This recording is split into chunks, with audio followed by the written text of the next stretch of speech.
Technical morning friends, আজ আমি আপনাদের সামনে কিছু ব্যাড হ্যাবিট নিয়ে আলোচনা করব, যে হ্যাবিটগুলো অনেক প্রচেষ্টা সত্ত্বেও আমাদের সমস্ত সাকসেসকে স্লো করে দেয় বা সাকসেসকে আমাদের থেকে দূরে নিয়ে চলে যায়। তার মধ্যে অন্যতম প্রথম যে ব্যাড হ্যাবিট, সেই ব্যাড হ্যাবিটটা ক্রিটিসিজম। ফ্রেন্ডস, ক্রিটিসিজম সব ক্ষেত্রে খারাপ নয়। ক্রিটিসিজম অ্যাকচুয়ালি দু রকমের হয়। একটা হচ্ছে গুড ক্রিটিসিজম বা কনস্ট্রাকটিভ ক্রিটিসিজম, যেখানে যিনি ক্রিটিসিজম করছেন তিনি আপনার ভালোর জন্য বলছেন বা আপনাকে ক্রিটিসাইজ করে তার আনন্দ হচ্ছে না, আর বরঞ্চ আপনার ভুলে বা আপনার ফল্টে তার দুঃখ হচ্ছে। আরেকটা হচ্ছে ব্যাড ক্রিটিসিজম বা ডিস্ট্রাকটিভ ক্রিটিসিজম, যেখানে ক্রিটিসিজমের ফলে যিনি ক্রিটিসাইজ করছেন তিনি আপনার ফেলিওরে আনন্দ পাচ্ছেন বা তিনি আপনাকে ডাউন করে নিজেকে ওপরে দেখিয়ে নিজের ইগো স্যাটিসফাই করতে চেষ্টা করছেন। তো ফ্রেন্ডস, গুড ক্রিটিসিজম আপনার জন্য ভালো, গুড ক্রিটিসিজম আপনাকে হেল্প করে গ্রো করতে, বাট ব্যাড ক্রিটিসিজম কিন্তু ডাইরেকশন ইন্ডাস্ট্রিতে একটা ক্যান্সার। ফ্রেন্ড, আমরা জানি ডাইরেকশন ইন্ডাস্ট্রি হচ্ছে একটা রিলেশনশিপের ব্যবসা। এখানে টিম গেম, এখানে রিলেশনশিপ বন্ডিং খুব ইম্পর্টেন্ট। বাট ক্রিটিসিজম হচ্ছে সেই ক্যান্সার যে ক্যান্সার আপনার এই বন্ডিং বা রিলেশনশিপকে নষ্ট করে দেয়। আপনি একটা টিমকে কষ্ট করে গড়ে তুলছেন, তাকে ভালোবাসছেন, তাকে অনেক করছেন, কিন্তু সেই টিমটা যখন একটা পর্যায়ে পৌঁছে যায়, তখনই দেখা যায় যে একটা ইগো ক্লাস চলে আসে, ক্রিটিসিজম চলে আসে। ক্রিটিসিজম হচ্ছে একটা আঙুলের মতো, যে আপনি যদি কারোর দিকে আঙুল দেখান, আপনার বাকি চারটে আঙুল কিন্তু আপনার দিকে থাকবে। তো আপনি যখনই কাউকে ক্রিটিসাইজ করবেন, সে কিন্তু আপনাকে চারটা ক্রিটিসাইজ করবে। অতএব ক্রিটিসিজম বন্ধ করুন, কারণ ক্রিটিসিজম কিন্তু সংক্রামক রোগের মতো, এটা কিন্তু বেড়েই চলে। আলটিমেট দেখা যায় মোদিকারের পবিত্রতা নষ্ট হয়ে যায় এবং বিজনেসটা খুব আনপ্লেজেন্ট একটা এনভায়রনমেন্ট তৈরি হয়। ক্রিটিসিজম করে কারা? যাদের মধ্যে কনফিডেন্সের অভাব, তারাই অন্যকে ক্রিটিসাইজ করে। যদি আপনি কারোর ভুল দেখছেন, সে আপনার টিম হোক বা আপলাইন হোক বা ক্রস লাইন হোক, আপনি চাইলে তাকে কনস্ট্রাকটিভ ভাবে তাকে গাইড করতে পারেন, তাকে হেল্প করতে পারেন, তাকে সাপোর্ট করতে পারেন, আর না হলে চুপ থাকতে পারেন। ফ্রেন্ডস, একটা উদাহরণ দেবো আপনাদের। একটা গ্রামে কোনো একজন সাধু বাবা, তিনি বিভিন্ন গ্রাম ঘুরতে ঘুরতে ওই গ্রামে এলেন এবং গ্রামের ধারে একটি বট গাছের নিচে আশ্রয় নিয়েছিলেন এবং তিনি খুব ভালো প্রবচন বলতেন, তাই গ্রামের সমস্ত মানুষ তাকে যে প্রবচন শুনতে আসতো। তো একদিন করে একজন ব্যক্তি জিজ্ঞেস করলেন, সাধু বাবা, আপনি তো অনেক দেশ দেখেছেন, দুনিয়াটাকে কেমন ভালো না খারাপ কেমন লাগে? তো সাধু বাবা বললেন যে সেটা আমি তোকে বলছি, তো তার আগে বলতো তোর নিজের গ্রামটা তোকে কেমন লাগে?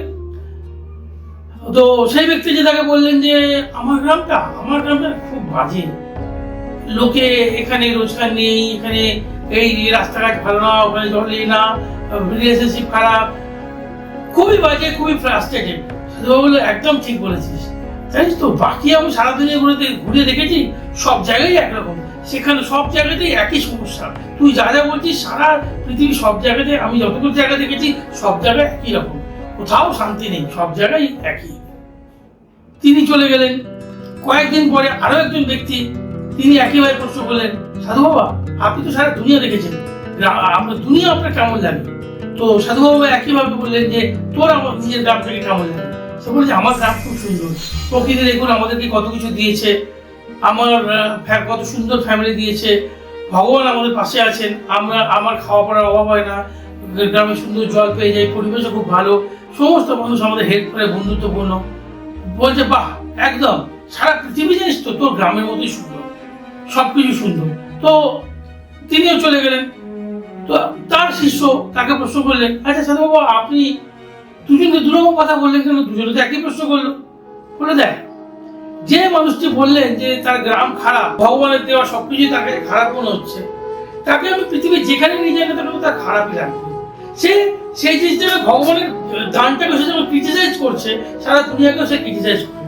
আর যে মানুষটা যিনি বলছেন যে না, সারা দুনিয়া ভালো এবং ভগবানের দেওয়া দানটাকে আশীর্বাদ হিসেবে সে অ্যাকসেপ্ট করছে, তো সারা দুনিয়াতেও সে একইভাবে অ্যাকসেপ্ট করবে। আপনি যদি নিজে সুন্দর হন, সারা দুনিয়া সুন্দর। আপনি যদি নিজে খারাপ হন, সারা দুনিয়া খারাপ। আর দ্বিতীয় বিষয় হচ্ছে ফ্রেন্ডস, একটা জিনিস সবসময় মনে রাখবেন, আপনি আপনার দিক থেকে যেটা দেখছেন সেটা কিন্তু সবসময় সত্যি তা কিন্তু নাও হতে পারে। অন্য মানুষেরও কিন্তু উল্টো দিকের মানুষেরও কিন্তু কোন রকম দায়বদ্ধতা থাকতে পারে, অন্য মানুষের মধ্যেও কিন্তু কোন রকম সমস্যা থাকতে পারে। কাজেই আপনাকে যদি এটা বুঝতে হয় তাহলে যেটা করতে হবে সেটা হচ্ছে যে অন্যকে বোঝার চেষ্টা করতে হবে। একটা গল্প বলি আপনাদের। একজন গাড়ি চালিয়ে যাচ্ছিলেন, হঠাৎ রাস্তা দিয়ে একজন ব্যক্তি রাস্তা পার করতে গিয়ে তার গাড়ির সামনে, তো কোন রকমে একদম লাস্ট মুহূর্তে গাড়িটাকে থামানো গেল, নাহলে আরেকটু যদি চাপা পড়ে যাচ্ছিলেন। তো যিনি গাড়ি চালাচ্ছেন যথারীতি তিনি গাড়ি থেকে নেমে এসে তিনি রাস্তা পার করছিলেন, তাকে অনেক রকম গালমন্দ করলেন, অনেক কটু কথা বললেন। তো যিনি ধাক্কা খাচ্ছিলেন, তিনি পড়ে যাচ্ছিলেন, রাস্তায় ছিলেন, উনি উঠে দাঁড়িয়ে বললেন যে দেখুন, একটু আগে আমি আমার সন্তানকে জাস্ট শ্মশান থেকে পুড়িয়ে বাড়ি ফিরছি, তাই আমার মনটা একটু খারাপ ছিল, তাই আমি আপনার গাড়ির সামনে এসে পড়েছি, আপনার গাড়িকে দেখিনি, আমাকে ক্ষমা করবেন, আমার ভুল হয়ে গেছে। এবার ভাবুন, যে মানুষটি ওকে গালি দিলেন, কটু কথা বললেন, না জেনে না বুঝে, তার সিচুয়েশন না বুঝে, তিনি কিন্তু তার মনের অবস্থাটা বললেন, কারণ তিনি তো তার খারাপ কথা বলে ফেলেছেন। এবার সেটা তো আপনি ফেরত দিতে পারবেন না।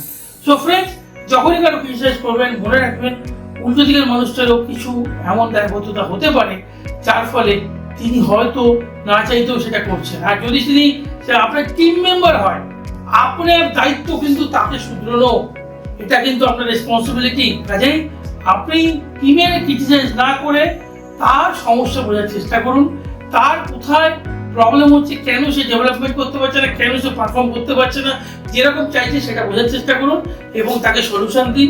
যদি আপনি নিজে না পারেন, আপনার আপলাইনদের সাথে সলিউশন দিন, কারণ সমালোচনা করলে টিম ভাঙবে, সমালোচনা না করে গঠনমূলক সমালোচনা করলে টিম কিন্তু আপনার এগিয়ে যাবে, আমরা প্রতিকারে সেই সাকসেস পাবো। তো ফ্রেন্ডস, বড় সাকসেস পেতে হলে ক্রিটিসাইজম করা বন্ধ করুন। তাহলে কি করবো আমরা অ্যাপ্রিসিয়েশন করবো, মানুষকে অ্যাপ্রিসিয়েট করবো, যার যতটুকুই ভালো আছে তাকে অ্যাপ্রিসিয়েট করুন, তাকে মোটিভেট করুন, তাকে সাপোর্ট করুন, তাকে গাইড করুন, যাতে সে আরো আরো আরো ভালো করতে পারে। আপনার যেমন অ্যাপ্রিসিয়েশন করতে ভালো লাগে, ক্রিটিসাইজম ভালো লাগে না, তেমনই মনে রাখবেন দুনিয়ার বাকি মানুষদের ক্ষেত্রেও তাই অ্যাপ্রিসিয়েশন সবাই পছন্দ করে, ক্রিটিসিজম কেউ পছন্দ করে না। তো ফ্রেন্ড, মনে রাখবেন সাকসেস পেতে হলে অ্যাপ্রিসিয়েশন ইম্পর্টেন্ট, আর যদি নিজের সাকসেসে আপনাকে জয় গেলে দিতে হয় তাহলে ক্রিটিসিজমকে চালিয়ে যান। ধন্যবাদ।